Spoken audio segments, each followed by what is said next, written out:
Committee for today, April 14th, will come to order. And do we have any public comment? Anyone signed up for that? Mr. Kilgore, did you sign up for No. public comment? No, I didn't. Everybody looks at me. Well, we have a guest in the room. We just Jeff, you're assumed new something. to our meeting, so we're deferring to you, give you the opportunity. Is there anything you want to offer? I maintain the nice guy approach. I'm Great. not doing anything. Thank you. And welcome, by the way. It hit me the last time I asked for it. Okay, so our approval items, number one is the minutes from our March 17th meeting. I'll make a motion to approve the minutes as presented. Second. Motion and second to approve the minutes. Any comments or questions, please? Being none, signify by showing a hand. Carries 3-0. Item 2, the fiscal year 2021 and 22 budget. Andrew, I'll let you take it away. Yes, sir. Mr. Chairman, may I say something before he begins? I think that people need to understand that there was a significant amount of work and prep that was done before this budget that we're presenting here was finalized. And I don't know that the public necessarily knows this. I happen to have worked in government for a number of years, so I'm aware of it. But this organization, it's a very deliberate kind of process. We have a budget committee that determines the amount of dollars that are coming in. We have the department directors who submit budgets, and then the budget committee sits down with them and negotiates and makes them understand their priorities, and they arrive at a number that is suitable for the thing. And depending on the different division, it may be additional people or equipment that's needed, or in the engineering division, it may be prioritizing projects. And it's a very deliberative kind of process, and it's a very good way to approach things because we get to a number here. And so I just wanted everyone to know that there was a significant amount of work that was put in beforehand, because lots of times we sit here and just kind of go through it like everything's normal. But it's a lot of work and a lot of expertise and a lot of efforts from a lot of staff that I want to thank for the work they did in this. It's very much appreciated. Thank you, Commissioner Cook. Appreciate your comments, too. With that, Andrew, please. Yes, sir. Okay, we went over this in great detail at the March Finance Committee meeting. There have been no changes since that based off of feedback that was received. The highlights here, it's a $33.3 million budget. Last year's budget was $33.4 million, so there's actually a $100,000 reduction in budget. A few key points at the on the revenues. You'll see a decrease in water revenues. We talked about that last time. The water usage numbers simply have not achieved revenues the last couple of years, so we adjusted those revenues downward. With the new meters, there were approximately 2,500 meters that are currently receiving zero bills that are being changed out because the register is not transmitting. That additional revenue was captured to offset some of these decreases. There was a decrease in interest income just because of market conditions based off of what we expect to receive, and an increase in other income. Other income is line items are service fees, late fees, tower rental, all the ancillary income items that we have. Those numbers have been adjusted to reflect conditions for the last 2 to 3 years. Basically, the way you projected revenues was taking a 36th month look at it and where we have been, took an average as well as a trend on that and projected those forward, and thus we got to the $33.3 million. On the expense side, you'll see there's a staffing reduction request of one body on this one that we've been able to eliminate, and a cost of living adjustment of 1.79%. Overall, with the reduction and the decrease in health insurance costs as associated with the self-funding and decrease in workers' compensation charges due to improving safety records, our overall personnel expenses are budgeted to decrease by just a very small amount. Operating expenses decreased by $300,000, and we'll go over some of those individual line items in a few minutes. Capital costs did increase. Of this capital cost, $400,000 or so of that capital cost comes from the lease-to-own program we have with the VACCons and the bypass pumps. So new capital purchases is only $690,000, I believe, $696,000, that's up about $80,000 from last year. And debt service, we had $142,000 of debt service roll off the books for this year, just with our debt service schedule from the refunding from a couple years ago. All of that, we were able to increase our R&R reserve transfer by $279,300, and that will go directly to projects to improve the system. Talking about the individual line items that have changed significantly, just for your notes on the revenues. Again, water usage charges decreased. Operating and reserve interest income has decreased to reflect market conditions. And then the other fees have went up to reflect where they have been at for the last few years. On our expenses, major changes with that include down on the finance division, group insurance cost. We are budgeting to, I am on page 3 of 14 at the back, sorry. Down at the bottom, line item 1510, 512-100, group insurance decreased by $108,900. There's two reasons for that. One, there is a decrease there associated with self-funding. The next line item shows that it went up by $85,000. That is the insurance fees for dental and vision, so that the true self-funded insurance cost has its own line item. So that's why that significant increase is shown there. On the next page, page 4, you'll see a significant decrease in reserve banking and investment fees. During the last budget year, we transferred the bank we were using for our investment services over to Synovus, and their fees are substantially lower than what we were paying before. So that was a $162,000 decrease. Moving down to page 5 on the procurement budget. Last year, we rolled facilities maintenance and did away with that division into procurement. So the $75,000 purchase building maintenance, that a portion of that was in the facilities maintenance budget, has now been moved to procurement. So that is why that line item shows a significant decrease. Systems pumping and maintenance has had some vacancies, and so their regular wages actually decreased. The vast majority of that is two long tenured employees that one has already retired and one will be retiring the 1st of May. So the replacement for those positions come at a lower cost just because of 30 years of experience that has been there in those positions. Telephone cost on the system pumping and maintenance budget on page 6 went up by $25,000. That is for the cellular modems at the SCADA sites that we're putting in. Yep. All right. On the next page, interest expense. Interest expense here is the interest on the VACCon and the VACCon loan there, our lease program there. The reason that interest expense is so much lower is because we make our final payment in December, so there is not accrued interest for the next year. Moving down, lift stations at the bottom of page 7. Odor and H2S at lift stations, there's a decrease of $150,000 because we are installing odor control equipment at these stations rather than using chemical for odor control. So we'll be able to actually increase the amount of stations we're doing odor control at with these devices for less annual cost. Down next page on wastewater treatment, you'll see a $124,000 increase in machinery and equipment and there's a detailed list in the budget proposal of what those capital items are, but that is the main increase there. We also see a $100,000 increase in oxygen at Academy Creek. We did receive a price increase on oxygen, but some of that is also to do with us carrying more solids in the system at this time.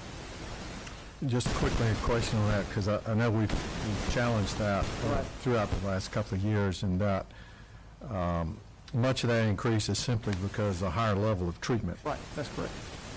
We've taken from getting too down in the weeds. Essentially, we're carrying twice as many solids as we were carrying, so it takes more oxygen to actually treat twice as many solids as what we were. Not twice as many going out, just inside the process. And the other thing to note is a little bit different about Academy Creek compared to perhaps some other municipalities. Our plant at Academy Creek is a pure oxygen process compared to atmospheric oxygen. That's correct. So at a normal plant, a traditional activated sludge plant of that size, the electricity budget would probably be twice that, if not 3 times that, just because of the use of boilers. Okay, moving on down, what other major line items we have here? Water production on page 11, their overtime budget is being cut in half because we have cut out some scheduled overtime they had for weekend work, so their staff members are flexing their schedules and taking Monday and Tuesday off when they have to cover the weekends. So that's a reduction in that line item. On page 13, water distribution, purchased infrastructure repair, that decreased by $50,000 about halfway down the page. That is where they pay for paving out of. A lot of the paving work they were having to do is being handled by the galvanized project now because a lot of the failures were coming from galvanized services. So we've seen a reduction in paving costs there. Same way with meters. As we are going through the meter project, we will have less meters that need replacing because of failure, so we were able to reduce the meter charges by $50,000 as well. And then on the very last page, again, repair and replacement reserve, you see it's split up into 2 different individual line items, but that equates to $278,000 increase in repair and replacement reserve transfers for this year. And with that, I will take any questions you might have. Some of these departments like admin service, or taking one at a time, planning and construction, what percentage or approximately percentage of our team members are hourly versus who's exempt? Planning and construction has 18 team members. There are 4, I believe, hourly employees, so that's a little shy of 25%.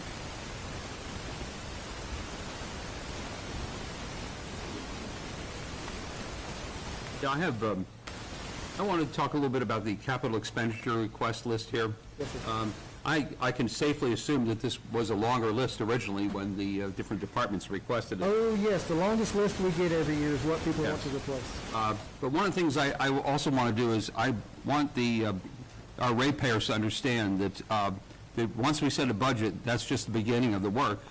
And we have a person who here, I've asked Pam Crosby, who's our Director of Purchasing, to come in, and I just want to make a bit of an analogy. I may be dating myself, but a number of years ago, a company by the name of Haynes did an advertising campaign, and essentially what they were trying to do was to prove that they had very good value and quality in their products. And so the commercials basically introduced you to this person who looked like the meanest teacher in the school, and they identified her as Inspector Number 12. And Haynes is a pretty large company. So anyway, what I've asked today is that our Director of Purchasing come up and give us a little idea about, once we get these numbers here, how we actually we can be sure that we actually are paying the cheapest price or the most reasonable or the lowest price on each one of these items on here, and not only the capital expenditure, but basically everything. So I'd ask Ms. Crosby, who actually is our own Inspector 12 here in the organization, to come up and give us a little bit of an idea of what she does on a daily basis. Thank you so much. What I was going to talk about is, this is on page 16 of the budget packet if you wanted to look at it. And this is our capital expenditure request. So this is typically equipment and occasionally to be software items, but it's things each of the divisional units have asked for that qualify for that capital threshold. And all of these, am I right, some of these will actually have to have like depreciation and all that stuff booked against them from a financial perspective. So we handle these a little bit different than our daily operational expenses. Right. So one of the things that we do, as Commissioner Cook so kindly mentioned, after we went through the budget process and the back and forth has happened, and this is the final list, our fiscal year doesn't actually start until July, but we go ahead once we know that the budget's going to go through and start working on these. So you'll see the sheet is organized by division. So one of the first things we do in the process is we reach out to that division manager and all the items that they have as a capital item. We go ahead and have a meeting with them. whether it's myself and the facilities manager or some other operational folks that might have to be involved in the procurement team talking to them. And we go ahead and make sure whatever they use to get these estimated cost and budgetary information, whether that was an informal quote or email that they got from someone, we go ahead and start that. What did you get at $70,000, for example, the portable bypass pump there? And then we really start talking to them about specification, because we all know that everybody likes a brand and a style, and we have preferences and all these things that we want. So we talk about, for example, the portable bypass pump. What do you need it to do? How much does it need to pump? What sizes? And we really get them down, nailed down on a specification. And then from there, we look at the item specifically, and then we determine what's the best way to approach this procurement.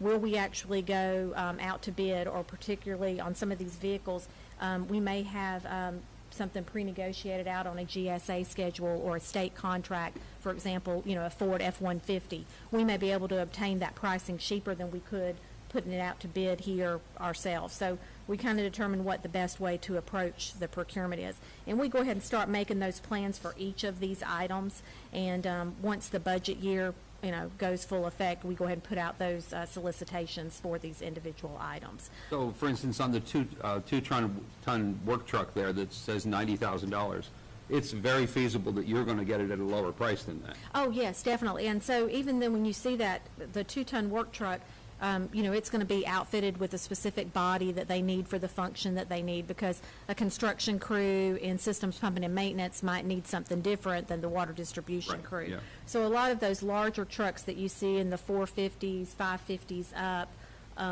those are going to have specific bodies that will actually be outfitted by someone else. So the chassis would be the only thing that would, quote unquote, be the Ford or the Chevy or the Dodge.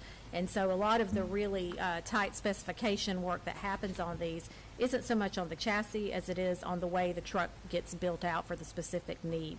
So if another utility somewhere in the state has bought something that was very similar, you'd be able to use the pricing that they have. We would. But what we find here in the state of Georgia, a lot of the state contracts that are done through the Department of Administrative Services, DOAS, are more focused on the true state entities. So it's more geared toward the state agencies, the public school systems, the university systems. The utilities, a lot of their vehicles, especially the specialty ones, like, for example, there's no VAC on the state contract schedule. Right. So that one, we'll have to decide, okay, do we like the models that we currently have? Is that what we want? Do we want to do something different? Do we want them all standardized? Do we need some that are more specialized? All those questions. I mean, there's a lot of questions, and Mr. Burrows can tell you, they get weary sometimes of us asking all of those questions, because the idea is we want to have as much competition, but we also want to make sure, particularly for these items, that we have something that fits the need that they need, not just the lowest price thing that we could find that maybe doesn't work the best for what their needs are. So it's a best value for sure with these. So a lot of these, when we do a request on these, we may give them certain features that are a minimum requirement, and we ask, because sometimes what happens, for example, we purchased a dump truck recently. They actually had something on the lot that we could get sooner that gave us a little more than what our base was, and the price was near what we needed. So it was within the budget that had been approved, and they actually got their truck, 2 to 3 months sooner than if we had to custom order one. So you have to be flexible, but you're always looking for the lowest price. And this, of course, your work extends beyond just the capital expenditure requests. Oh. To virtually everything that's ordered, so. Right. So, in the Haynes commercial, the lady said, her one line in the commercial was, it doesn't say Haynes until I say it says Haynes. Oh, right. So I guess the same thing goes for you. We don't get to purchase it unless you say it's okay. For the most part, yes. No, that's true. But in all honesty, our financial systems helps us a tremendous amount with that, because in our purchasing policy, the term is delegated purchasing authority. So basically, it's the spending limits that the superintendents have. Right. And our system allows us within the requisitions to set up those thresholds. So for example, someone who's not authorized to approve over 5,000 can't hit the button and approve for over 5,000. Right, yeah. And we have, a stepped approach that go all the way through the deputy director and the director himself to approve those larger purchases. So there's several eyes that see those larger purchases. There's requirements for number of quotations, and all of that is in line with our purchasing policy and also the state statutes that govern, our procurement here. And then the construction projects are a whole nother thing, and we Well, could I know probably that's a spend a different- yes. half day talking about those. But I think you were asking specifically about Well, those. yeah, and like, for instance, when Commissioner Duncan mentioned about oxygen, I mean, I'm sure that you look for the best price on that also. Right, so we have a multi-year contract on that, and I think we had 3 or 4 bidders on that, and you do a multi-year contract with that. One of the things that happened with the oxygen is we need to do some upgrades with the equipment there. And so we actually combined the solicitation for the new oxygen supplier and also some of the equipment that we were going to need and a rehab project that happened on the system there when we did that approximately 2.5 years ago. So. And all these regulations and rules that you follow apply across the entire organization from the director on down, is that correct? Yes. Yeah, she won't let me buy anything. Yeah, and I think it's really important because oftentimes, since I work for government for a long time, people get a misconception that government just wastes money or just doesn't pay attention, and the exact opposite is actually true. We go out of our way to be sure that our ratepayers are getting the value that they expect to get from us, that we pay the lowest price we can, and there's no shortcuts done, and, things are done according to Hoyle. I think that's the correct term. Again, I might be dating myself a little here. So, but thank you. Is there anything else you'd like to tell us? No, what I would say is just know that, anything that we have, obviously, it's going by the state statutes. There's open records that go with all of that, and we use the audit line a lot, as my inspector line is, when the auditors look at that, the reason I'm asking you for this additional documentation is because you want to be able to explain why you made the decision that you made. 3 quotes is what we ideally want. Sometimes there's only 2 people we can get to respond to something. You just make a note of it, and any auditor will be satisfied with that because you got the best competition that you could. Right. So. Well, thank you. I Thank appreciate your efforts for us as an organization. And a little over 5 years you've been here? Yes, sir. Well, great. Stay around, please. We need Thank you. you. Thank you very much. I appreciate it. I got 2 questions, or really one and a comment, but back to the overtime thing. And these are real, first off, let me say this, I think this is very well done, and what I'm about to say is very, very small potatoes. But, looking at the departments, that it looks like we kind of use just a standard of 2.5 in the administrative areas, basically 2.5% for an OT standard. No, that may be what it worked out at too, but that was certainly not the intention. Well, they're right at 2.5, but I would just say like something like Office of Director, I would think there's very little hourly people in that area. Yeah, the overwhelming majority of, well, I won't say the overwhelming majority, 99% of the overtime on that is from the SCADA tech is in our budget, and we have an ongoing SCADA project that's going to eat up a lot of time this year. Okay, so, well, that's fair. I just want to make sure that I would much rather when it's small potatoes, my philosophy has always been, have a very, very tight budget, and I'd much rather go over 5,000 on a budget than, than try to have a fluff in there that somebody can manage to. Basically, so we're setting the culture that the department managers are managing to zero when possible. With something like SCADA, we know there's going to be, but like we were going back to the planning and construction, if 20% of those team members are hourly, they're probably the lower wage team members by definition if they're hourly, but if 20% are hourly, and 2.5% of the overall is there, then that's 12.5% for those hourly people, not counting the fact that they make less, so it's probably more like 15 to 20% overtime. So I would much rather have a really, really tight, low overtime budget and go over a little bit when absolutely necessary than kind of give somebody a loose caveat. And I don't think that affects the vote on the budget. For me, it certainly doesn't. But, I might would relocate some of that stuff to more to the maintenance and operations type areas and to the planning construction. Because when you're talking about 15% overtime, to me, that sounds on the high side. And granted, we're talking a number that's $10,000, so we're not talking about a lot of money. To me, it sets the culture of manage to zero, manage to zero, manage to zero.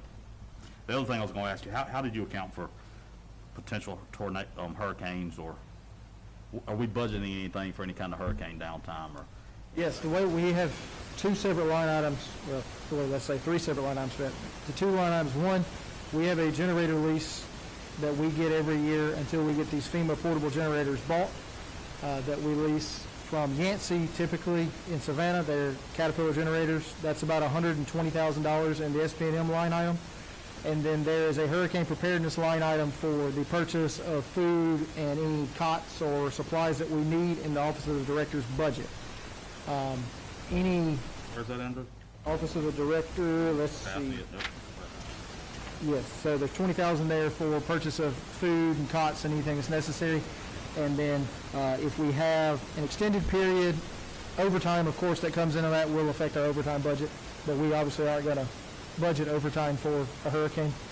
And then, if we had to, we would dip into the operating reserve until we got reimbursed by FEMA for our cost. But you don't assume any, Right. reductions in water and sewer rates based No. on that? Okay, good. Good? Yeah.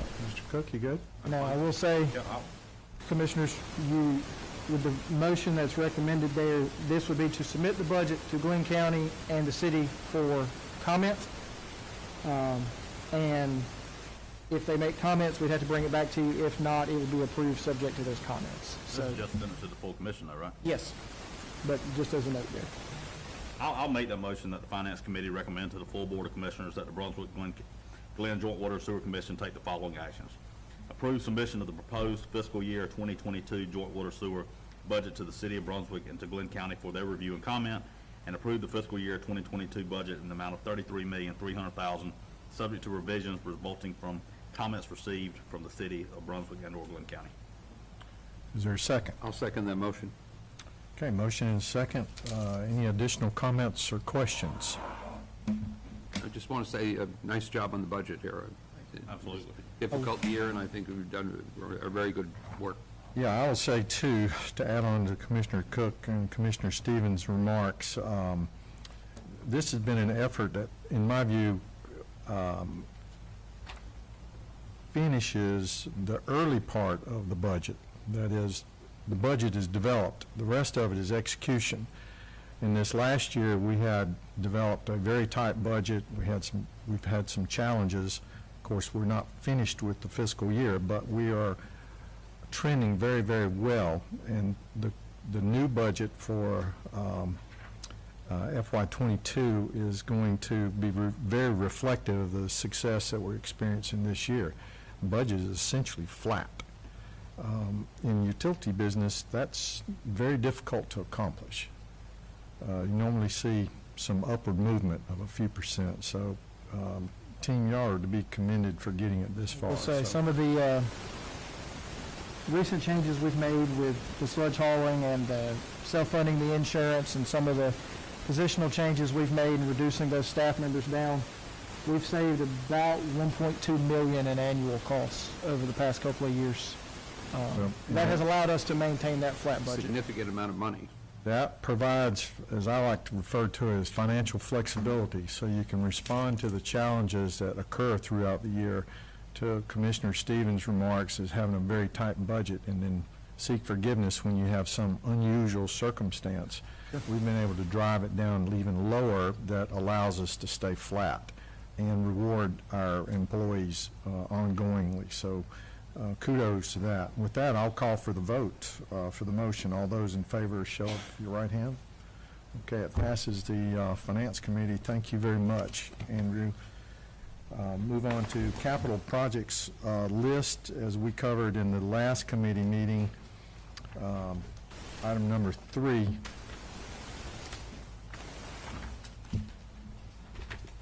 Yes, sir. As discussed at the Facilities Committee meeting, this is a year's worth of capital projects like we did last year.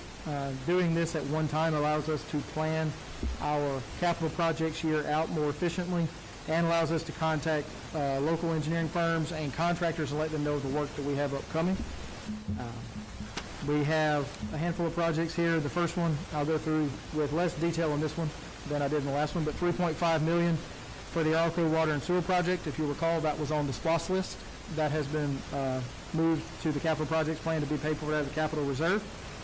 Canal Road Water Production Facility, that is to convert the fire well at Canal Road to a water production facility similar to what we just did at Ridgewood.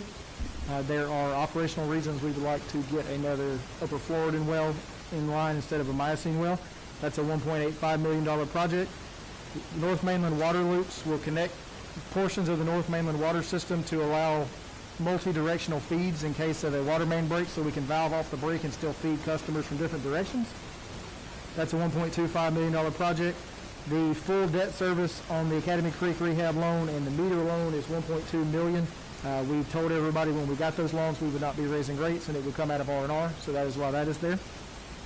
Pump stations 4002, 4044, 4001, and 3101 are all sewer pump stations in need of rehab.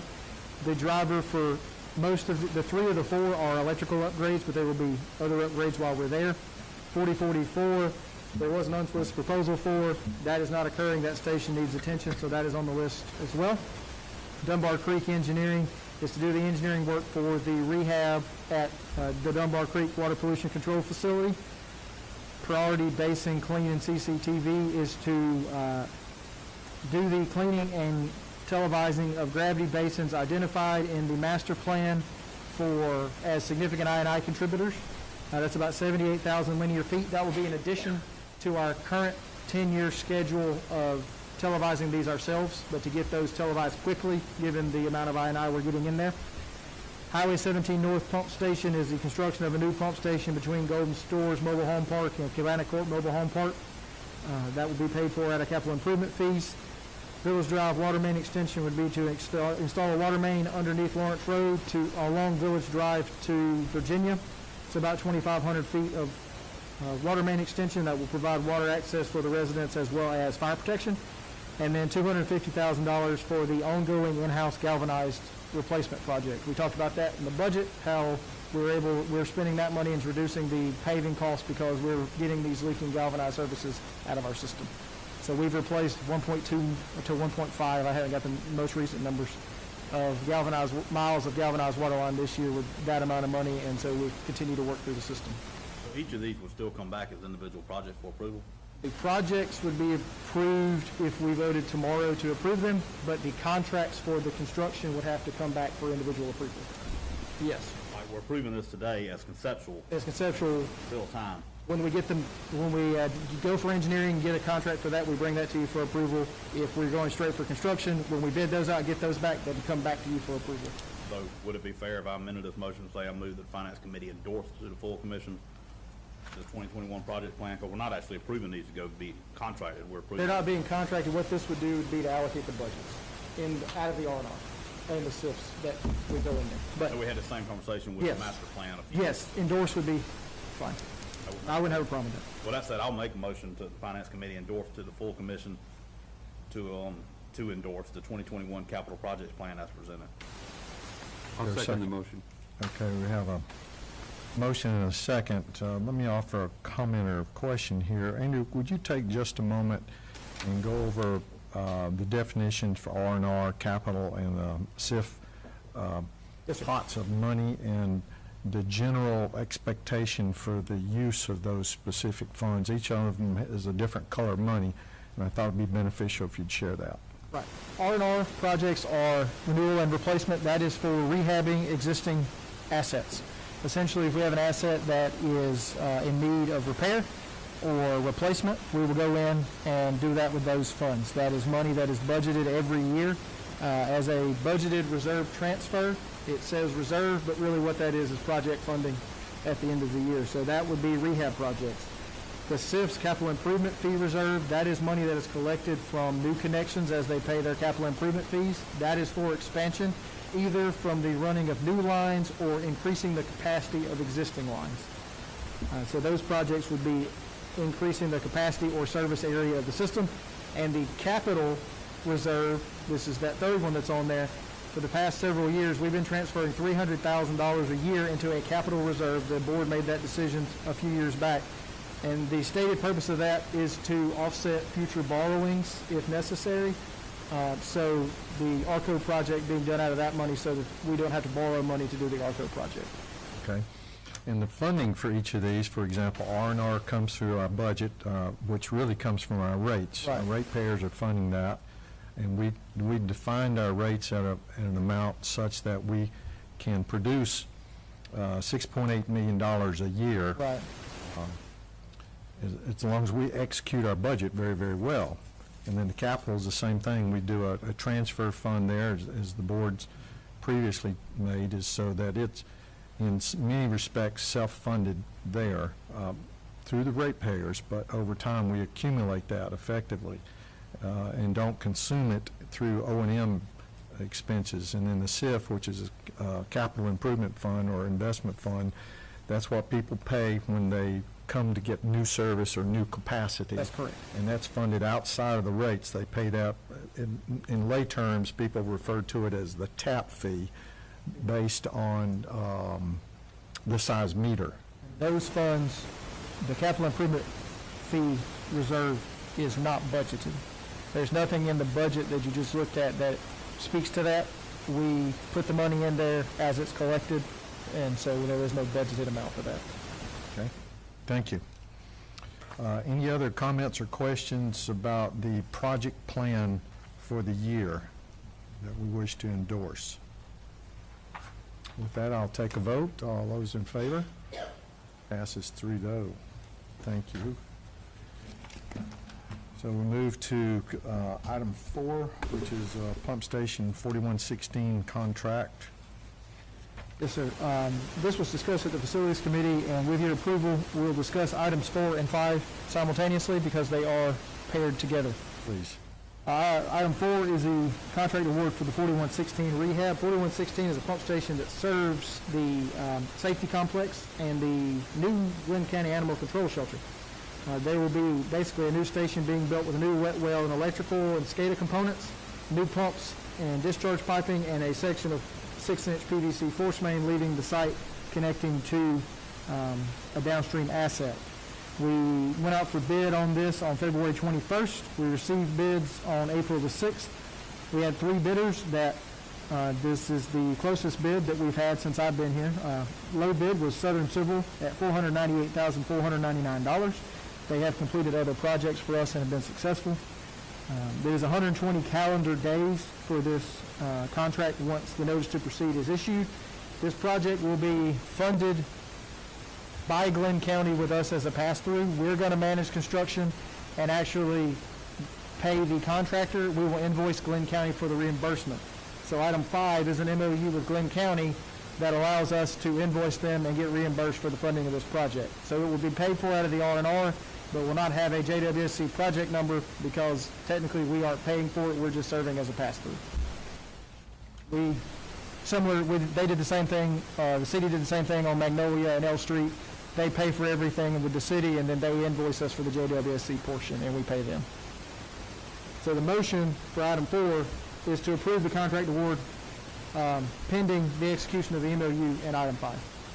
That is the closest bid I've ever seen. Yes. Yeah. I would say that I'm disappointed that they're of the price, but when there's 3 of them that close, that just must be what it costs. The chair will entertain a motion on item 4. Now, I'll move that the Finance Committee recommend to the full commission that we enter into a contract for PS 4116, my apologies, rehabilitation and force main upgrade project with Southern Civil LLC in the amount of $498,499, pending execution of a MOU with Glynn County for reimbursement of the project cost. I'll second the motion. Other comments or questions? I think it's important to note that we're not going to proceed with the actual work on this until we get the memorandum of understanding signed by the county. Okay, hearing no others, we'll take a vote. Those in favor, show of hands. Passes 3-0, and we'll move quickly to item 5, which is the MOU related to this project. According to our understanding, this is also on the Glynn County agenda at their next meeting for their consideration. So hopefully this will be taken care of in the very near future, but the MOU does allow, basically agrees that we're going to manage the project and they will pay for it once we invoice them. So the motion here would be to approve it, and then of course it doesn't go into effect until Glynn County approves it. I'll make the motion that this goes to the full commission tomorrow for approval. Your second. I'll second that. Comments or questions about the motion or second? Hearing none, all those in favor? Passes 3-0. Thank you. We'll move to item 6, the auto transfer installation contract award. Yes, sir. We entered into a recipient-subrecipient agreement with the Georgia Environmental Management Agency for installation of 22 transfer switches.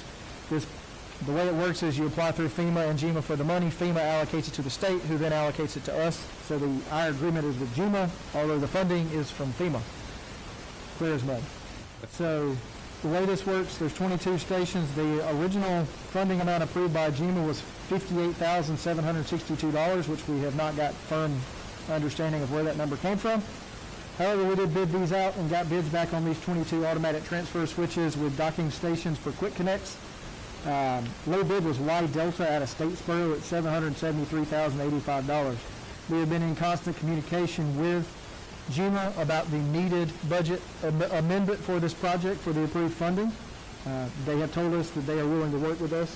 We don't know if we're going to get the full amount or not, but it is a 120-day contract, and the engineer's estimate on this project was $750,000, so it is in line with that. The way these GEMA and FEMA projects work is we would front the money and be reimbursed. So any amount that is reimbursable, 75% comes from GEMA and 10% comes from FEMA. If the entire adjusted budget is granted from FEMA or GEMA, we'll have a total outlay of $115,962. So the requested motion today is to approve the contract pending the budget adjustment from GEMA. They have requested that we bid and approve the contract before they consider the budget adjustment. If the budget is not adjusted fully or not at all, we will bring this back to you for consideration at the next meeting. Go ahead. I'll move that the Finance Committee recommend awarding the contract for the installation of 22 automatic transfer switches to Y Delta, Inc. in the amount of $773,085, pending a budget adjustment from GEMA. I'll second it. Comments or questions? Yeah, so the intent here is for bringing rolling stuff before a storm, and then if something happens, either automatically transfer, or is the intent that we have the ability, if there's a power loss, to pull something in? Twofold. GEMA has purchased a fleet of generators that will be able to be used by the whole state. So they have purchased generators and have I believe they're in Pooler right now. They have different stations around, so they will have portable generators available to be placed at these stations in advance of a storm if we expect a power outage.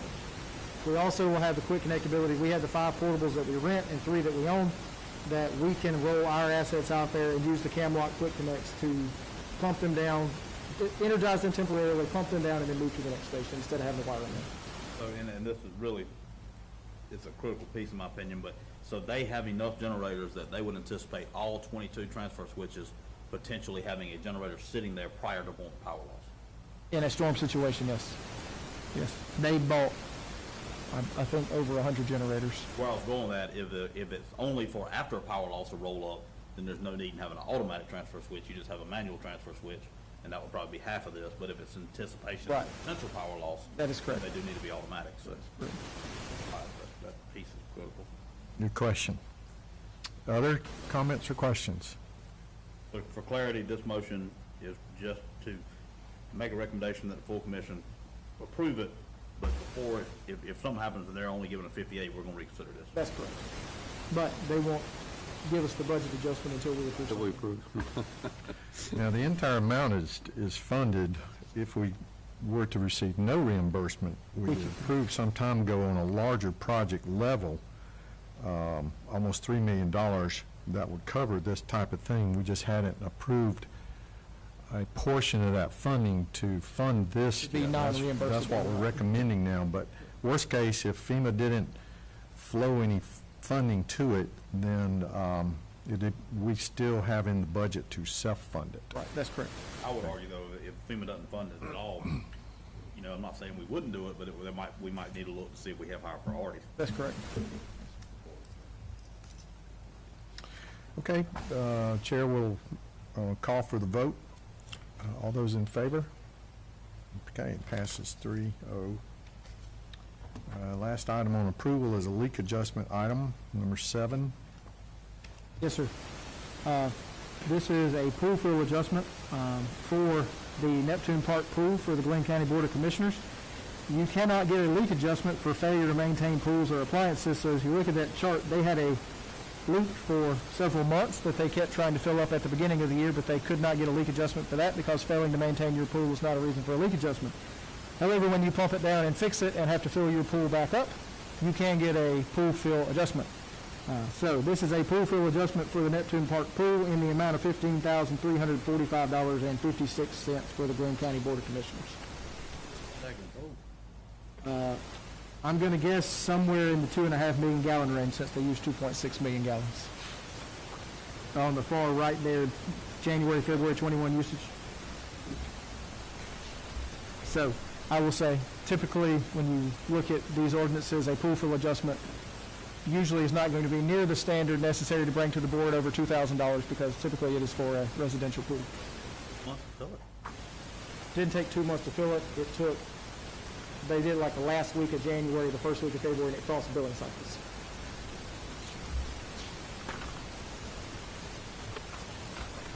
The adjustment is for essentially waiving the sewer. It's waiving the cost sewer portion for the pool fill. associated with that. That's correct. All right, I move that the Finance Committee recommend the full commission approve the fill adjustment in the amount of $15,345.56 to the account of the Glynn County Board of Commissioners as presented. Second. Motion and second. Any other comments or discussion, please? Hearing none, all those in favor? Okay, passes 3-0. Thank you. Move to the discussion items. Item number 1, Andrew. Yes, sir. At the last meeting, following the failure of the SPLOST referendum, we discussed potential options, and the board had requested we look at prioritizing and what potential options we had to potentially recoup the SPLOST funding. $3.5 million of that was in the capital project plan that was presented, that ARCO project. So that money has been taken out of consideration for what we're talking about now. And so what we're looking at is as discussed at the last meeting, a potential GFA loan, low-interest GFA loan for $10 million to do this work. $10 million would do all the projects except for the ARCO project, and then we would look at potentially delaying the Transite water main replacement project until maybe next year's budget. So what I prepared and handed out at the just for the meeting here is what the projected debt service would be on a $10 million 15-year GFA loan at current rates, and including our existing debt service. As you see, the third column, existing debt service, in FY24, we will see about a $400,000 decrease in our debt service as the old city debt is retired. So that coincides nicely with the fact that in year 1 and 2 of a GFA loan, until you expend all the funds, you do not pay principal back. You simply pay interest on the principal that has been drawn down. So that's why you see the project cash flow over there to the side. You will pay an origination fee which is equal to 1% of the loan in year 1, so that would be, in this case, $100,000. So the first 2 years, you're looking at $130,000 and $150,000 between origination fee in year 1 and then a little bit of interest, and then the full year of interest in year 2. And then the actual principal repayment would kick in year 3. So with the reduction in the debt in 24, what you're looking at there, you see the delta current column shows you how much this loan would potentially increase our debt service through the end of the loan. And you'll notice at the end of the potential 15-year loan, which is actually a 17-year loan because of the 2 years that it takes to draw the money down before you start paying back the 15 years, the bond refunding that was done in 2017 will cease in FY35. So you see that this would coincide pretty closely to the ending of that debt as well. So obviously this would require an increase in the debt service expenses, so I looked at what the potential bill impacts would be associated with this. On the second page, what we looked at would be amending the debt service fee on a very minor amount, 25 cents on the water debt service, 25 cents on the sewer debt service, so 50 cents on the base rate. And then what it would cost if we only amended the water usage rate for customers that are using more than 3,000 gallons a month. So you can see overall what you're looking at is even on the highest end, which would be, say, an apartment complex that has 328,000 gallons a month of usage. That is still about a 2% change that would be required to do this, and that would fund the debt service for the life of the loan, so that it would not have to be stepped in multiple times to get this loan funded. That's just something for your consideration. And the third page here, you can kind of see how the debt service, where it would, when it would come in and when the old debt would drop off and things of that nature. So that is one potential option for funding the $10 million of SPOS projects that need to be completed. To go back over, look at residential impacts, basically all consumers would have a 50 cent per month increase in the base, no matter what their consumption is. And then we would look at the medium use level, that's where it would go up. Or, wait a minute, 2,000 gallons a month, that would be 50 cent a month increase. And then at the medium use, those are using 5,000 and more, it'd be 64 cents a month impact to them, plus the base. Yes, sir. So if you're using less, if a residential customer is using less than 9,000 gallons of water a month, which I don't know the exact percentages on that, but I'm going to say that's 98% or less of residential customers are using less than 9,000 gallons a month, your bill would not increase, it would increase less than a full $1 a month. For the consumption portion. And then, are we saying that, That's the overall bill would go up. overall bill? Overall bill would go up less than $1 a month for anybody using less than 9,000 gallons a month. Okay, so at 7,000 gallons, and our average consumer is around 4,000. 4,200 is the average consumer. So even at the highest consumption, generally speaking, it's 81 cents a month would be the total impact. That's correct. I mean, I certainly conceptually agree with the process. I have heartburn of the diminishing percentage as the rate goes up. Sure. And so the base customer, basically the smallest customer we have is getting the highest percentage increase, unless you get all the way up to apartment complex, or chain restaurant, I'm sorry, chain restaurant and apartment complex. Small restaurants, high youth residential and all that, their percentage is approximately half of what the base customer's percentage is. So I mean, I like the weighted thing, but I think it should be the other way. I mean, the base goes up 25 cents instead of 50 or 10 cents, or maybe doesn't change, and the variable rate goes up a little bit. I mean, I just think, I don't like the fact that even though it's a small dollar amount, the reality is probably most of us can absorb that, but there are people who really, really live on tight budgets, and I think this disproportionately affects them. Commissioner Cook, do you have any thoughts? Well, yeah, I do. I think I know we haven't raised rates in a number of years here, and I understand the reason why we're talking about this, and it's very unfortunate that the SPLOST did not pass, because from my understanding, 45% of the money that was raised from that came from people who don't live here. They do use the water, but when they're staying here and things. So, and it's unfortunate because it's just a reality we have. And if we had this SPLOST, we wouldn't be looking at a 15-year loan. We would be looking at money that came in over a 3-year period that we could utilize, and we wouldn't have that loan to carry. But it is what it is. So, and I think 50 cents, even though it's 1.8%, 50 cents is not a huge burden, and I think it's very important.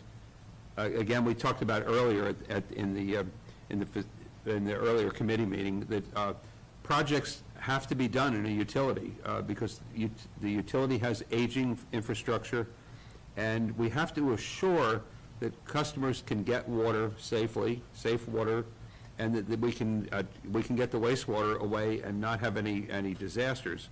And so we have to spend the money for projects. It's not optional. We don't splurge. We don't. When you're doing your budget at home, you might splurge and go out to dinner or have go away for a weekend. But we don't do those things. We do things that are based on need, and we have to take care of our needs now plus we have to be able to handle expansion. So as the community, as more homes are built or new projects are built, we have to be able to handle, we have to have the capacity for that. So I think, we really don't have a lot of options here. I think we have to, we have to get these projects done, and if this is the way to do it. I think this is a fairly painless way, and I think, it certainly is, I think everyone's used to that, things do go up from time to time. Certainly you notice that when you're filling up your tank in your car. And so this is a fairly minimal kind of increase, and I think it assures that this utility can meet the current needs and take care of the infrastructure and meet our future needs for our customers. We'll say the CPI that was released this week is up 2.6% from last year. Right. Again, I agree conceptually that we need to do Understand. something. I would ask that you put together a proposal so that the full commission can see what the impact would be both ways, a diminishing rate percentage and an increasing percentage, so that, that it's effectively it's a choice at that point.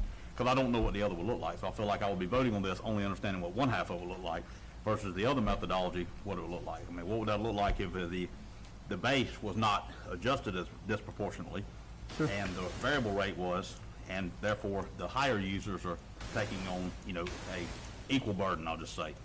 Because again, I feel like in this case, the higher users are taking on, exactly half. Yeah, I understand where you're going with that. I think if we didn't have the column that said percentage change, and I said the base people are going to have to pay 50 cents more a month, you probably would say, well, that doesn't seem like too much of a burden. I could do the percentage without the percentage column. I mean, I would probably still say the same thing. They'll say the same thing, okay. Now, Andrew, could you run a model that has the same percentage for everybody? I could try to do that, yes, sir. Or just a percentage on the variable rate. Yeah, I could do just variable and nothing with the base rate. Percentage all the Yes. way across the variable Could do rate, that, and, yeah. and then Well, I'll tell you what, I'll get as close as I can to percentage on the same on everybody. That'll be a good challenge. let me offer a thought here.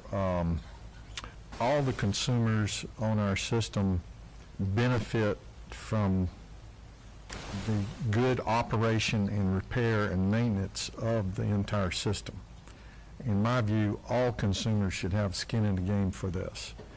Now, whether it's 50 cents in the base or 25 cents, I don't see that as a deal breaker for me on any of that. I'm not too hung up on the percentage, and that some may say, well, it puts more of a burden, well, it's more dollars. But in my view, my philosophy is all consumers on the system need to have some skin in the game for it, and then we can choose to spread the rest of it just about any way we want to acquire a vote that's going to allow us to fund these important projects, because doing nothing is not an option in my view. Now, I will, just to clarify, we are not requesting any sort of vote on this item. Right. Today. Understood. that's what I'm saying, when it comes to vote, Right. I'd like for us, before we take a vote on it, I understand. to be able to see both ways on it instead of. And another thing I want to mention and remind us of, in our 20-year plan, to continue on the path of what we've identified as priorities based on the critical needs for some, and some are not critical, they're moderate needs that need to be done through the 20 years, and we have that broken down by the 5-year increments. We need to increase our funding for that. Well, what does that really mean? That means rate increase from our customers. We need more revenue, quite frankly, to fund it. And that plan remains valid. So we'll have to continue to address this ongoing.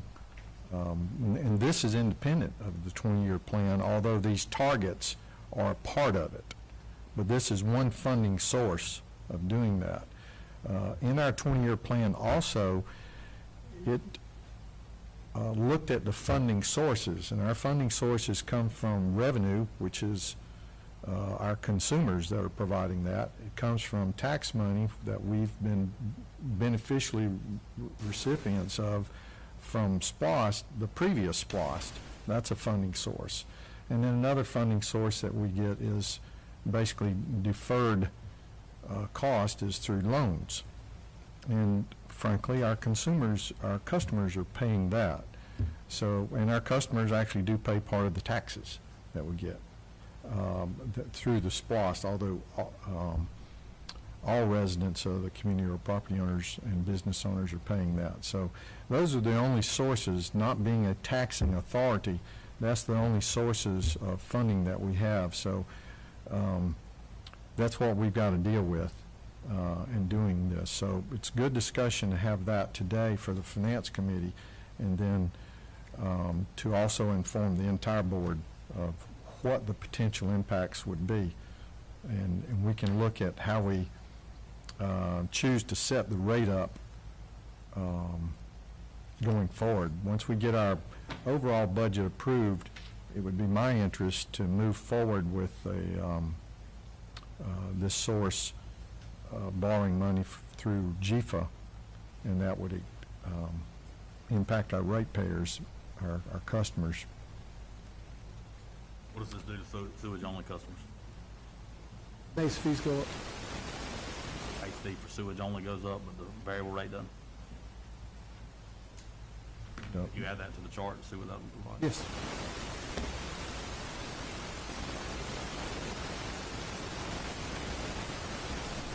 Other discussion? Okay, good comments, good discussion. Andrew, we gave you more homework. I think we did. Last item is financial statement. You're up, Francis. Good afternoon, Commissioners. We have the financial statements as of month ended March the 31st, 2021. First up, we have our balance sheet.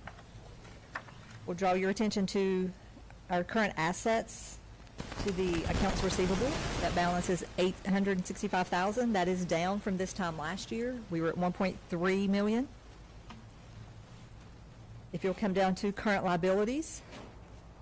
Current liabilities are normally a credit balance account. We have one that has shifted to a debit. We get invoiced from United Healthcare on Friday mornings on a weekly basis to cover our self-funded expenses. We were billed on the 26th, invoiced on the 26th. We did not get another invoice until the 2nd, so that created a $39,000 payable, which we entered, and that was reversed on the 2nd. So that has now already come back over to a credit balance. On page, They get their money weekly, huh? yes. Extraordinary. Okay. On page 2, our other liabilities, customer deposits payable, we are at $2.5 million after the refunding of the accounts for the residential customers for a few of those. On to our supplemental schedule of cash balances. Our cash has decreased from February around $1.2 million on the cash and cash equivalents. This is due to our payments on the GFA projects, the Academy Creek and the meter projects. We have submitted draws for both of those, so that will come back up, and that will always be a timing issue versus when we post the invoices and the pay apps versus when we get the money back from the draws. Right. We started getting draws on all of those, right? Yes. Yes. On page 2 of the cash balances, just a note for the customer deposit reserve, that does include the $500,000 draw we had to pull down in order to pay the $600,000 when we refunded the customer accounts, because that total was $609,000, I believe.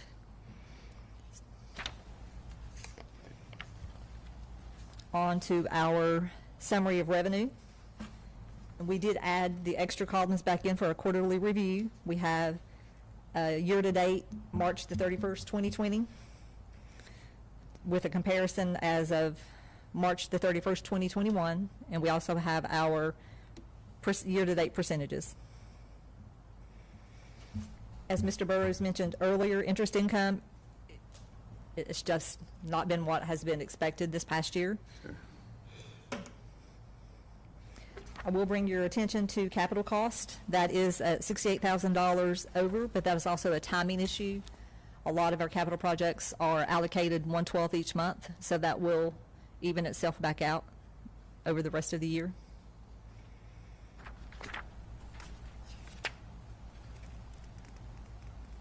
Any questions on summary revenue? Nope.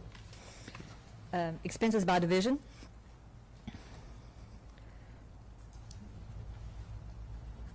Again, across the board, education and training has been less than what we had budgeted. The Office of the Director is over budget. That is USGS. You just had to point that out, didn't you? Well, it is. The governing body is over a little, but that is also a timing issue on legal fees as they come in. Finance, group insurance, and 2 positions. We're leaving that to be under budget. Systems, pumping, and maintenance. We have purchase equipment repair is under budget at this point at $102,000. Systems, pumping, and maintenance also has some open positions, and as Mr. Burrows mentioned earlier, odor and H2S, due to the not buying as much chemical, that is under budget by $200,000.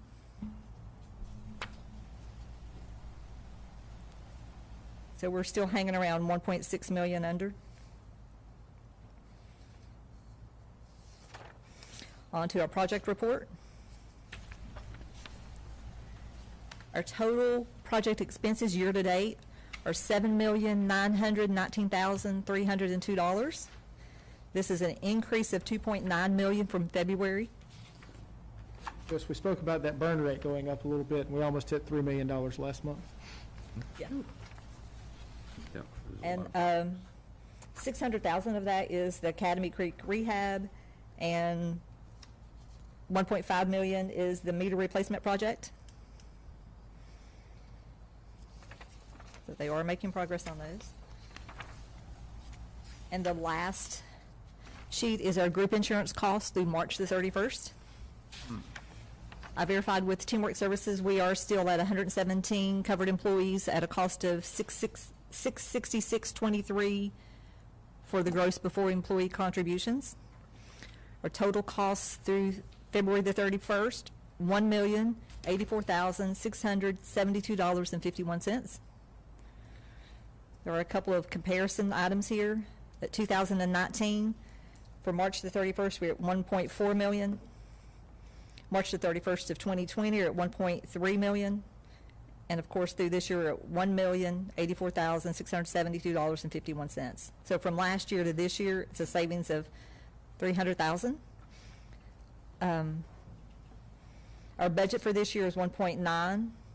Our year-to-date budget is 1.4. And right now, that's a savings of, we're under budget $351,000. I will note, as Mr. Burrows mentioned earlier, in past years, other group insurance, dental, employee-paid life, long-term disability has been included in those insurance costs. They are separate at this year, and those other insurance costs to date are $70,000. Well, I see it's a good trend overall. Just, Any questions? anything, Jim? Nope. Thank you. Thank you. Okay, that's the end of our discussion list. Any other items need to bring before the committee? No, sir. Okay, hearing none, we are adjourned. Thank you very much.